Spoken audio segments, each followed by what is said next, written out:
Adunay nindot nga masuruyan ang mga residente ug mga bisita sa Baroy, Lanao del Norte kini human nga giablihan na sa publiko ang gipanindot nga Tourism Plaza Freedom Park sa maong lungsod. Si Lu Antonio sa PA Iligan City, Lanao del Norte sa report. Giablihan na ang gipanindot nga Tourism Plaza Freedom Park sa Baroy, Lanao del Norte niadtong Abril 25 ning tuiga. 10 million pesos ang budget para niini. Napondohan kini sa tabang sa opisina ni Senator Bongo, isip Vice Chairperson sa Senate Committee on Finance. Pipila lang kini sa mga infrastructure o community development projects nga gisuportahan sa opisina sa maong senador. Sumala sa municipal government sa Baroy, dugangan pa kini og mga dekorasyon nga kulon nga himuon sa mga residente kay ilado ang lungsod isip Claytown.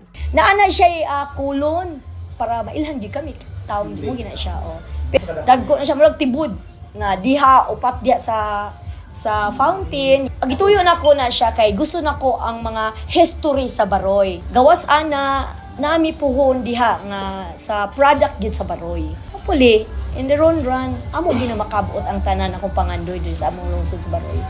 Nalipay sab ang mga residente sa mas nindot nga park sa ilang lungsod. Usan na niini mao si Jonafe. Nagpasalamat po ko na approve na mong plaza. Lahi na jud kay ron ma'am guys sa una dili na yung unani karon nindot na jud siya. Lahi na jud sa una og sa karon. Lipay na kay nga hamugaway na kay mong plaza ma'am. Gawas sa infrastructure projects, suportado sab ni Senator Bongo ang panglawas sa katawahan, pinaagi sa pagduso sa Malasakit Center program.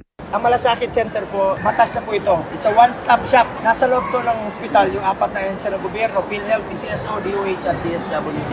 At meron po kayo Malasakit Center dito po sa Kapatagan at sa Iligan. Cagayan de Oro meron din po. Duulan lang ninyo ng Malasakit Center. Kung sabay kwalifikasyon sa Malasakit Center, basta Pilipino ka, qualified ka sa Malasakit Center. Para yun na sa Pilipino.